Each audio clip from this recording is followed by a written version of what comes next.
पर आ चुकी है। जैसा कि आपको पता है कि अनलॉक 3 की गाइडलाइंस जारी हो चुकी हैं, लेकिन अनलॉक 3 में क्या खुला है और क्या बंद रहा है ये आपको पता चल गया है। मैंने आपको लास्ट वीडियो में बताया था, लेकिन ये अनलॉक नहीं है, ये अब भी लॉकडाउन ही है।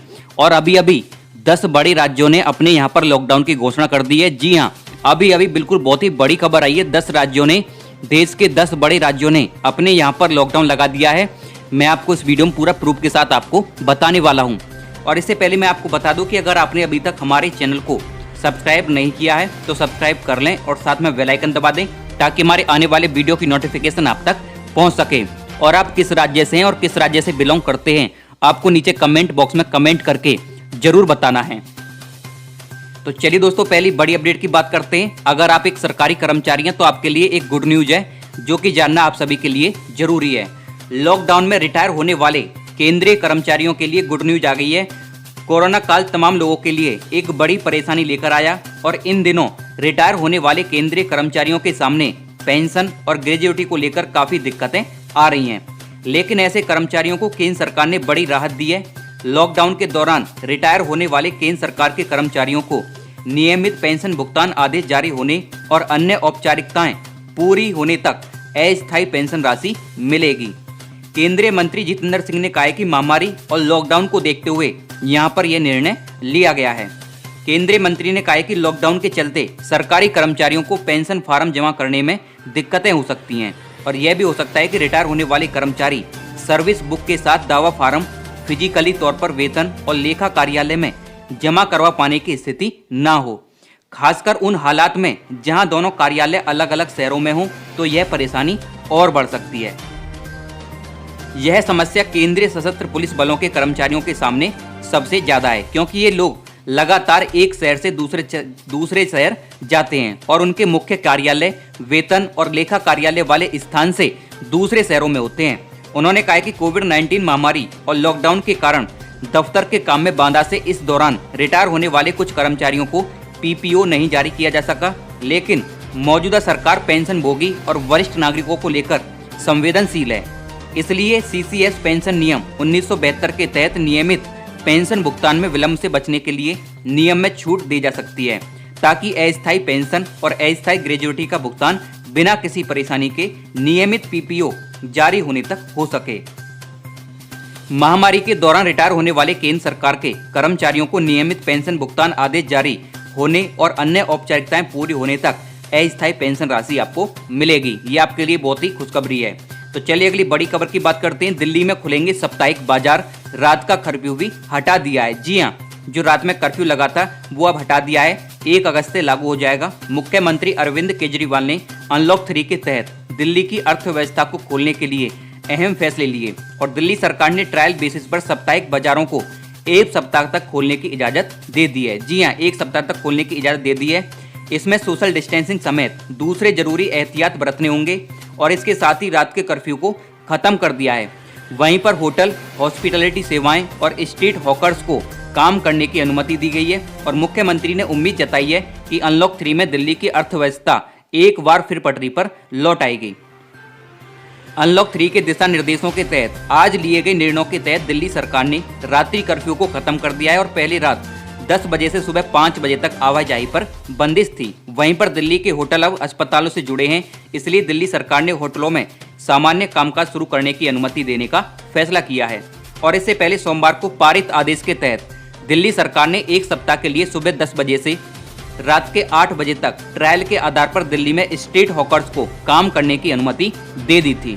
लेकिन अनलॉक 3 में फैसला लिया गया है कि भविष्य में सड़क पर चलने वाले फेरी वालों को बिना समय सीमा में अपना काम करने की अनुमति है। और अनलॉक 3 में दिल्ली सरकार का सबसे बड़ा फैसला साप्ताहिक बाजारों को खोलने की इजाजत देने का है।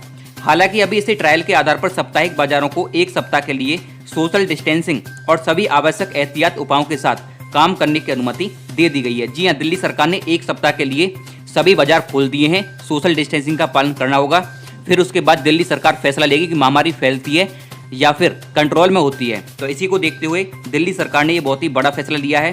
तो चलिए अगली बड़ी खबर की बात करते हैं। लॉकडाउन को लेकर बिहार में कई रियायतों के साथ 16 अगस्त तक बढ़ाया गया लॉकडाउन। जी हाँ, कोरोना वायरस के बढ़ते मामलों को देखते हुए बिहार की नीतीश कुमार सरकार ने राज्य में लॉकडाउन को 16 अगस्त तक के लिए बढ़ा दिया है। इसके साथ साथ कुछ रियायतें भी दे दी गई हैं और लॉकडाउन के दौरान बिहार में सभी सामाजिक, राजनीतिक, खेल, मनोरंजन, शैक्षणिक, सांस्कृतिक, धार्मिक कार्य सभा पर रोक पहले की तरह जारी रहेगी। और आपको बता दें कि महाराष्ट्र, पश्चिमी बंगाल समेत कई राज्यों ने बढ़ते कोरोना के मामलों को देखते हुए लॉकडाउन बढ़ाने की घोषणा की है।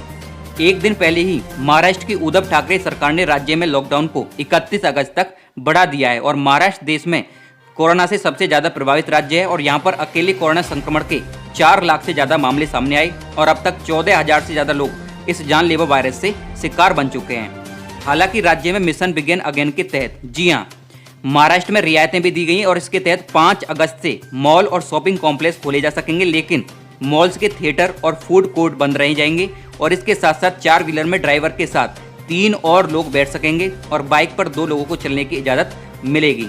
मॉल्स और शॉपिंग कॉम्प्लेक्स की टाइमिंग सुबह 9 बजे से शाम 7 बजे तक होगी।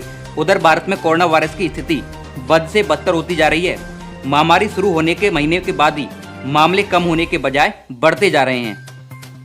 दुर्भाग्यपूर्ण तरीके से भारत ने गुरुवार को पहली बार पिछले 24 घंटे में कोविड-19 संक्रमण के 50,000 नए मामले सामने देखे और 30 जुलाई 2020 यानी कि गुरुवार को पिछले 24 घंटे में 52,123 नए कोविड-19 मरीज दर्ज किए गए और वहीं पर एक दिन में 775 मरीजों की मौत हुई है।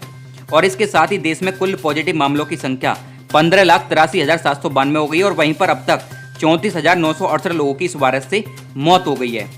राजस्थान में सभी धार्मिक स्थलों को 1 सितंबर से फिर से खोलने की अनुमति। जी हां, राजस्थान में अगस्त तक के लिए लॉकडाउन बढ़ा दिया है। जी हां, 31 अगस्त तक के लिए लॉकडाउन बढ़ गया है और झारखंड में गुरुवार को कोरोना वायरस के 371 नए मामले दर्ज किए गए। कोरोना के कारण दिल्ली में हाई कोर्ट और बाकी कोर्ट 14 अगस्त तक के लिए बंद रहेंगे और पिछले 24 घंटे में 6 लाख से अधिक कोरोना परीक्षण किए गए। केंद्रीय स्वास्थ्य मंत्री की ओर से बताया गया है कि पिछले 24 घंटे में 6 लाख से अधिक परीक्षण किए गए। स्वास्थ्य मंत्रालय ने कोरोना महामारी से निपटने के लिए व्यापक परीक्षण, ट्रैकिंग और उपचार की रणनीति को लागू करना जारी रखा और इसका उद्देश्य है कि मध्यम अवधि में प्रतिदिन 10 लाख परीक्षणों की क्षमता विकसित करना है। अगली बड़ी खबर की बात करें तो उत्तराखंड के कोरोना से 4 की मौत और 199 नए मामले सामने आए। जी हां, उत्तराखंड में कोरोना संक्रमित 4 मरीजों की मौत हो गई और यहां पर 199 नए मामले सामने आए और इसके बाद कुल मामलों की संख्या 7,065 हो गई है। और इसी तरह से राजस्थान में 1156 नए मामले सामने दर्ज आए। जी हां, राजस्थान में कोरोना वायरस के 1156 नए मामले दर्ज किए गए और यह एक दिन में सामने आए मामलों की सबसे अधिक संख्या है, जबकि मरने वालों की संख्या 667 हो गई है।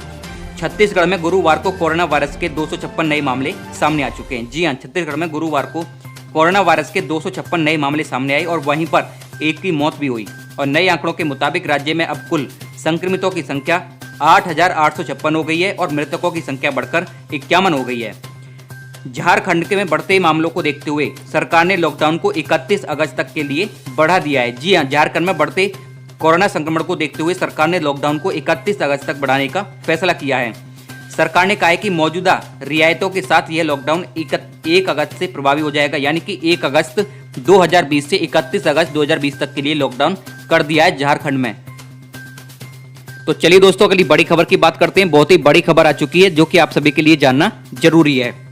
अयोध्या को सील करने की तैयारी। जी हां, 4 अगस्त से नहीं मिलेगा प्रवेश, जल मार्ग पर भी निगाहें।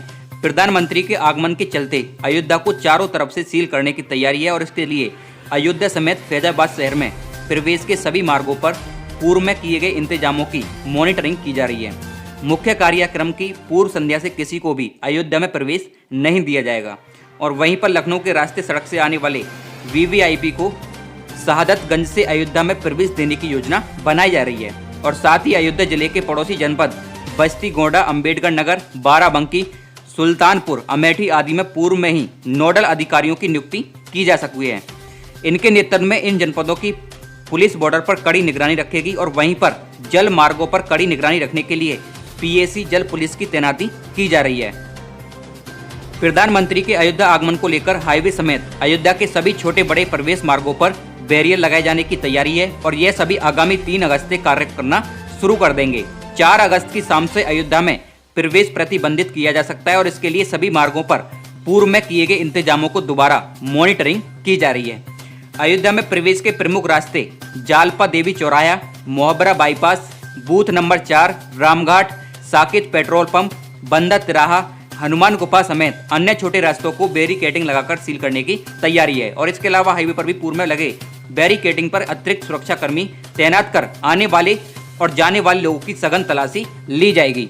तो इसी को लेकर थी आज की बड़ी खबर लॉकडाउन और कोरोना वायरस को लेकर। तो कुछ राज्यों में लॉकडाउन लगा दिया है सरकारों ने, यानी कि राज्य सरकारों ने अपने आप पर लॉकडाउन लागू कर दिया है 31 अगस्त 2020 से।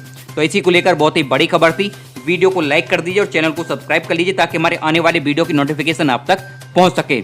लॉकडाउन और कोरोना वायरस की पल पल की अपडेट जानने के लिए DNS न्यूज को सब्सक्राइब जरूर कर लें और साथ में बेल आइकन दबा दें ताकि हमारे हर वीडियो की नोटिफिकेशन